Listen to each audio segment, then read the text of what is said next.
Hello Aquarius, welcome to Dove and Serpent Tarot. My name is Paul. If Aquarius is your sun, moon, or rising sign, this is your tarot card reading. Remember to hit the like button, leave a comment, consider subscribing to the channel, especially if this reading resonates with you. If there's anything you would like me to pray over or meditate upon or send positive energy toward, please let me know. Now, this is going to be a general reading, so try to be open and receptive to whatever may come through during our time together. I am merely the messenger. And I ask you to connect directly with each of these cards and use your own intuition to take you beyond the details that I might provide. And remember, Aquarius, that the most important part of any tarot reading is you. And here we've got the Princess of Cups. This is the fish in the percolator card, as I like to call it. I feel like you're somebody who has a very vivid imagination, right? I feel like you've got plans upon plans upon plans in your head, that you dream these really intricate and complex dreams.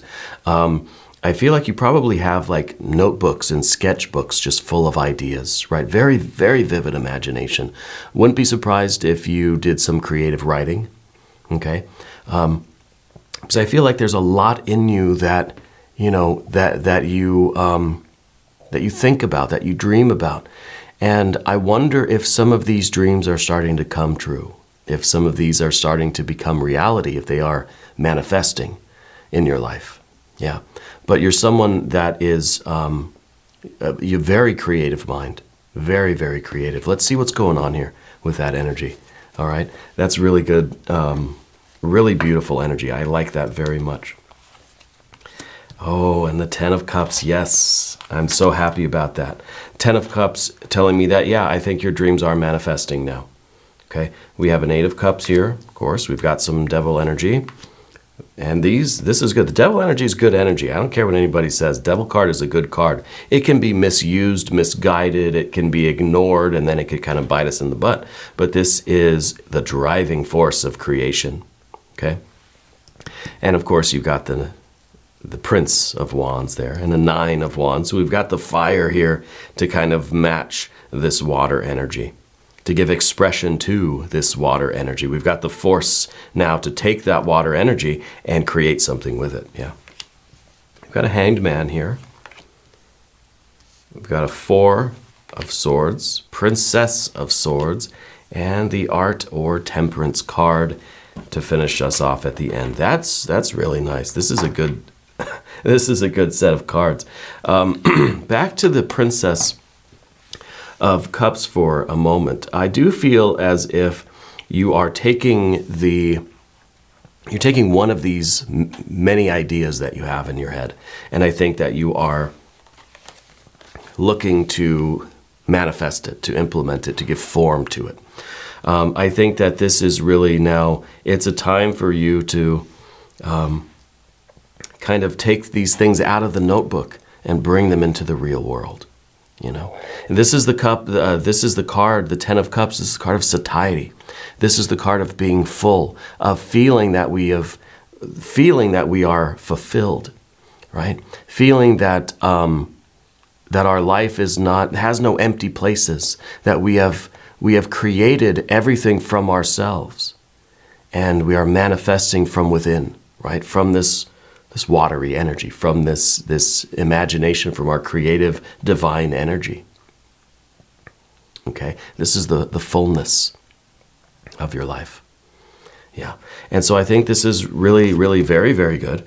The Princess of Cups, we do need to perhaps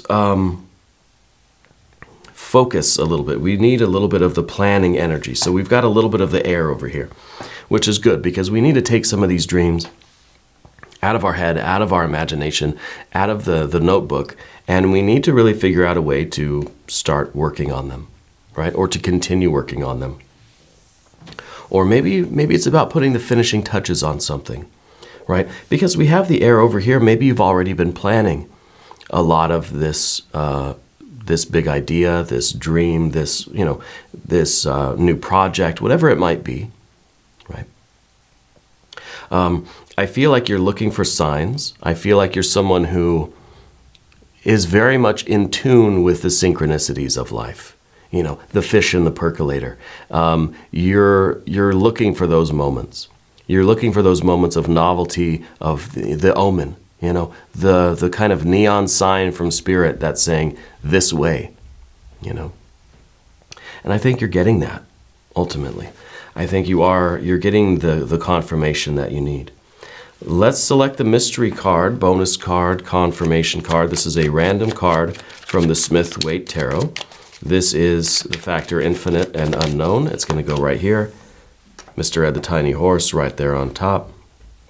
We're not going to look at that card until the very end, but it will tie everything together and it will give us the confirmation that we need. If at any time during this reading you feel like you know what that card is, go ahead and put your prediction down in the comments. We can do it together as a group exercise. Now let's look at the major arcana because we've got the 3. And these 3 are really in a kind of a cool triangular equilateral configuration, right? We've got the Devil, but we've got the Hanged Man, and then we've got the Temperance card, okay? So the Devil is really that driving force. And if the Devil energy goes down here to the Hanged Man, well then this all stays in imagination. None of this really becomes real. It's just kind of, we keep it within us. It all stays internal, right? And then if we go the way of the Temperance card, then we're utilizing that Devil energy, but we're not, we're using it in a very balanced and a very appropriate way. See, I guess maybe we should start here with this Devil card. The Devil card, first of all, is that driving force, okay? And it can become a creative force. It can become an aggressive force. It can become a pleasure-seeking force, right?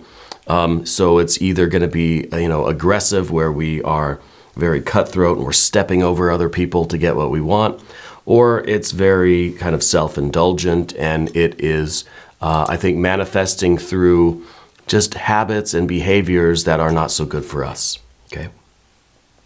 But what we see with the creative force, we see here it's just the right amount of pleasure-seeking, just the right amount of aggression. It's enough aggression, and aggression not in a bad way, but aggression as in like maybe a 5 of Wands kind of way, where we're out there striving, we're out there reaching for things, we're out there doing things, trying to make some sort of headway in the universe, right? That's our striving. That's our 5 of Wands kind of energy. And I think it's represented here by the Prince of Wands. So we have that driving force where we want to be out in the universe. I want to be, I want to feel that my actions make a difference, that I can have some sort of an impact on the world. Okay, that's kind of part of this aggressive drive, as they call it, but it needs to be tempered, obviously, right? It needs to be tempered with, I think, a compassion. It needs to be tempered with love. It needs to be tempered with a care and concern for other people around us, right? That we want to create. We don't want to destroy, right? We want to create. And then, of course, with the Hanged Man energy, it could be almost the sacrificing of our creative drive, and where we are keeping those dreams within us. And sometimes the Hanged Man could be really that kind of self-indulgence where we are maybe unconsciously channeling this creative drive into just pleasure-seeking, right? Just we want that instant gratification and we don't care about anything else, right? And so we're trying to find a balance between that. We need a little bit of that pleasure-seeking because obviously if it feels good for you to create your dream and manifest your dream, and it feels good for you to create and to work on the fullness of your life, right? To work toward the ideal dream life of this 10 of Cups. If it feels good to do it, well, then you're going to keep doing it, right? So nature has this kind of thing built into us where we start to see things happening. We start to see us getting closer and closer to this picture-perfect life, and it makes us want to keep going, right? Then we get more enthusiastic about it. We get more fired up, right? But we still have to temper. We have to temper the pleasure seeking and the aggression, so that this devil energy doesn't kind of take a wrong turn, and start maybe destroying things or stepping over other people to get what we want, or just thinking about more instant gratification than kind of long-term happiness, which I think is what we've got with the 10 of Cups. I think this is talking about your long-term happiness. Okay? And with the Devil card here in the background, I feel as if you know what I'm talking about when I talk about the driving force and how it can be misused. Okay? And I'm not going to try to go into details, but I do think that you are recently kind of you're recently coming out of a period of let's say being involved with something that's not good for you. Okay, the Devil card's kind of some temptation there. It kind of it can pull us into things that maybe feel really good in the moment, but are not so good for us long term. I think there's something that you've recently got a little bit of a handle on, or you've kind of broken away from something recently, right? And I think that this is now giving you the opportunity to really channel this driving force in a very creative way, because now this is not being tied up in that other thing that you were doing. Now this is energy that's you can reclaim. It's freed up now. And we can direct it toward our long-term happiness. Happiness today, but also, next week and a year from now and 5, 10 years from now, right? And so this is really good stuff. The 8 of Cups underneath everything, especially when we take that into consideration with the Devil card. The 8 of Cups, it's I think that we realized recently that something we were involved with, something we were attached to, something that we were desiring and we were fulfilling that desire, it was not good for us. Okay? And I don't know I'm not going to speculate what it was. It could be anything at all, okay? The 8 of Cups is kind of a difficult place to get out of sometimes, and so I'm very happy to see that we've been through this, and it seems like you're coming into this more fiery, creative, ambitious, generative, constructive, creative energy. Okay, because the 8 of Cups down here is basically a card that says, I can't be here anymore. This place that I'm in, it's not working. So today is the day that I start something different. It's, for some people, we can call this rock bottom. We can call this, I'm just fed up. I'm frustrated and I'm not going to take it anymore. This is kind of the last straw. This is that feeling of angst that prompts us to make a change. Okay? Prompts us to do something different. And I think you've got this intense, when we're not stuck down here, look how creative you are. You got that Prince of Wands. This is energy that just keeps going. This is that Energizer Bunny, right? There's no depleting this. This is fixed fire energy. When you get your mind set on something, there's no stopping you, right? When you have all of your faculties freed up, all of this energy that was, I think, before attached to something that was draining you, like the water energy is being drained from these cups, right? When you're not attached to that anymore and all this energy is freed up, you have the power to commit to something, to focus on something, to create something. It's almost like night and day with you, And I think that you're moving into this energy now. This is that ability to, not just to get something started. A lot of times, and thankfully we don't see that here. We don't see a Princess of Wands. We do see a Princess of Swords, which we'll get to in a minute. But with the Princess of Wands, sometimes we have someone that can very easily and very quickly and very passionately start new things. but they don't have that sustaining power to keep going and finish it and get it done, and do it. So we see someone with a lot of projects everywhere, but you've got that longevity, you've got that staying power, you've got that commitment, where you feel the same sort of power and enthusiasm on day 1 that you do on day 20, And this is very good. This is what's allowing you to, I think, to create something that's going to be long-term happiness for you. Yeah. Now, right along with that, we see a 9 of Wands here. There's something that you're going to be committing to in the next few days, something that's going to kind of lock it in for you, okay? Because this is kind of fire and water, sun and moon, above and below, connected. It's kind of making that link, making that bond. It's kind of saying, yes, here we go. We're hooked up. We're connected. We make that promise. We take that oath. We make that internal resolution, whatever it might be. This is kind of the promise that you make to yourself or to someone else that links up this water with this fire. Now, the devil energy is fire also, okay? It's a Capricorn energy. It's cardinal earth. It's really fire and earth together, right? But we're using that as the kind of the same fire energy here and the water energy here linked up. So there's some sort of a commitment, some sort of an oath that you make. And it kind of, in a way, this is saying it starts now. This new life, this new project, this new whatever, this future starts today, right now, this moment. Okay? I'm not going to say, well, no, I'll start tomorrow. No, I'm starting right now. Okay? So I don't know if this is a promise to somebody else, a promise to yourself, or whatever it is, but this is definitely making that kind of official statement that links this energy together, right? And says, now is the time to change. Now is the time for manifesting whatever this dream is. And I don't know what exactly you're doing, if it's just some hobby or vocation or career choice or change or going to school or I don't know what it is exactly that you're doing, but I do know that it is going to make you happy today and tomorrow.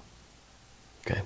Now over here with the Hanged Man energy, this is kind of general energy, and I think in some ways this was your a lot of self-sacrifice. I think that you don't usually put yourself first. Yeah. I feel that there's something going on with you. There's some part of your nature that feels like other people should go first. You're humble and gracious to a fault, I think, to where you will let everybody kind of go in front of you in line, and which means that you're usually at the back of the line, right? This is self-sacrifice, but maybe a little bit too much, to where you are doing yourself a disservice. Yeah. It's like somebody who's waiting in line to get into a theater or something, and, some other people come up and you say, yeah, you can go in front of me, of course, But then everybody starts coming. Everybody from the neighborhood starts saying, and they're asking, can I? Yeah, go ahead. You can get in front. You can get in front. And you let everybody in front of you, right? You're never going to see the movie. You're going to be at the very end. People are going to keep coming.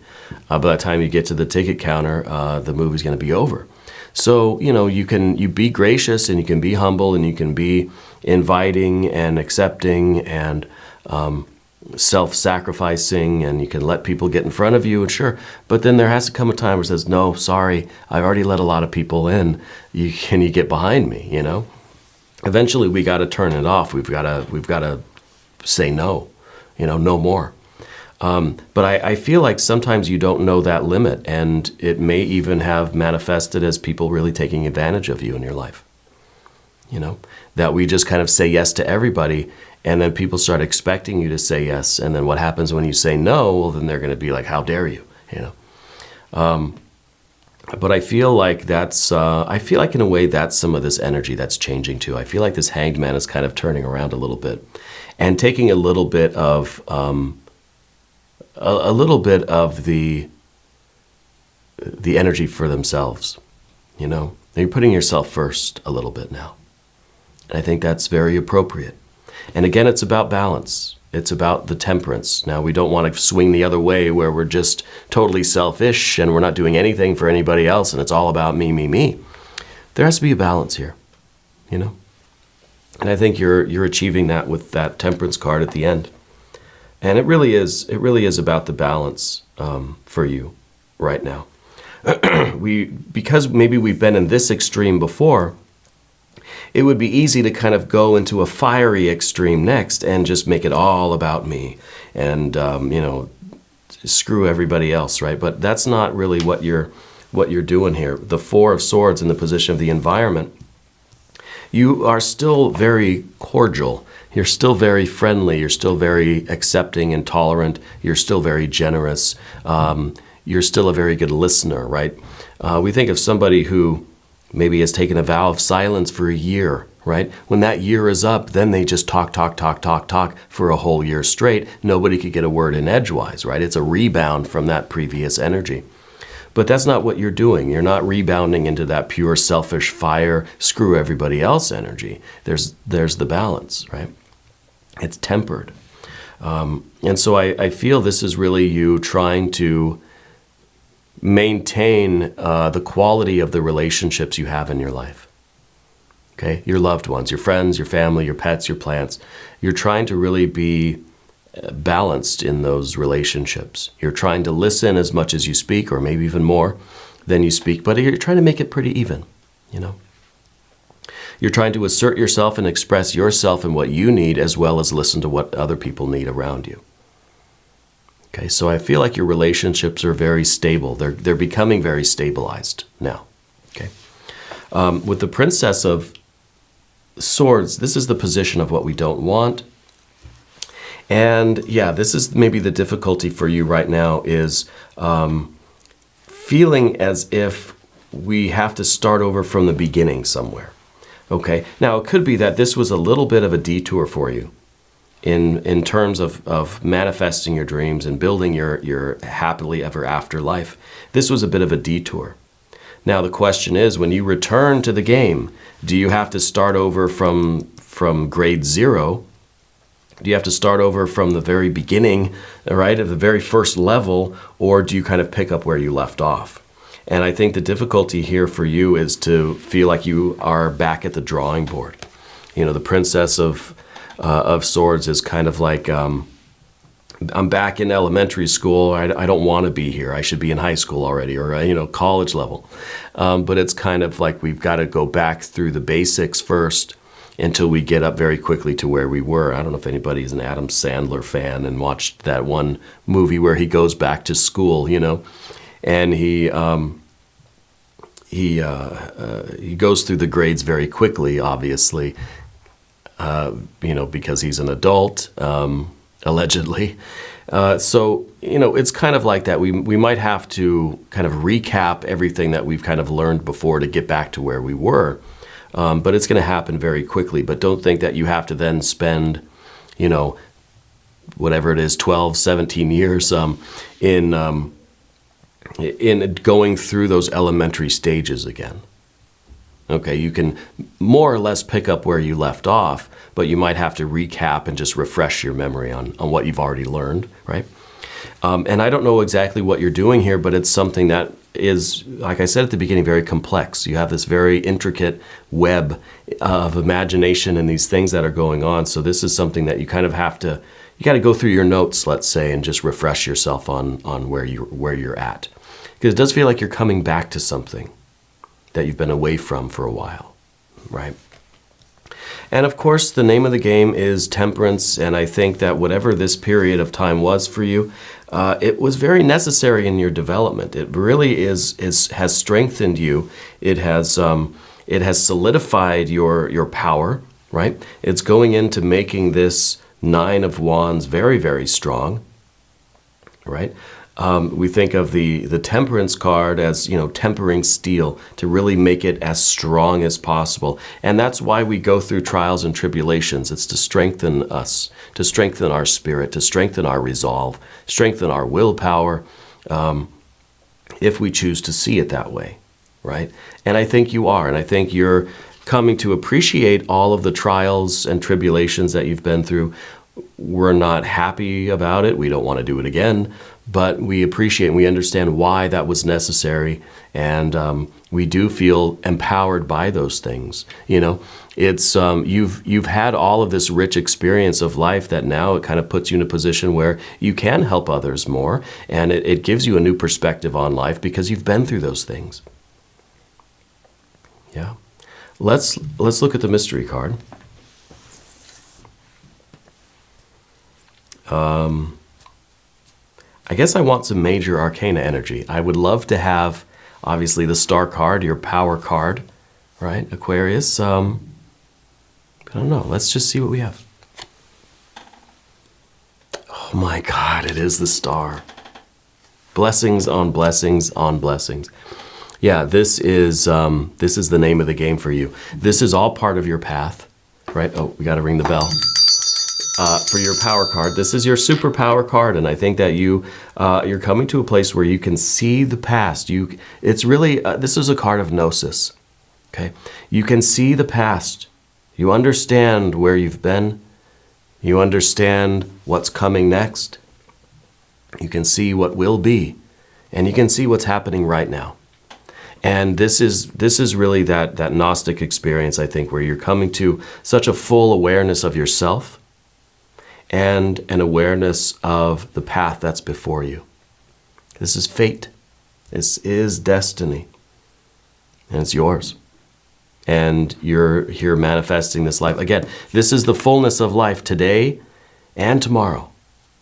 Okay? Existing in the fullness of spirit, of your own divine light and the divine light that is all around you.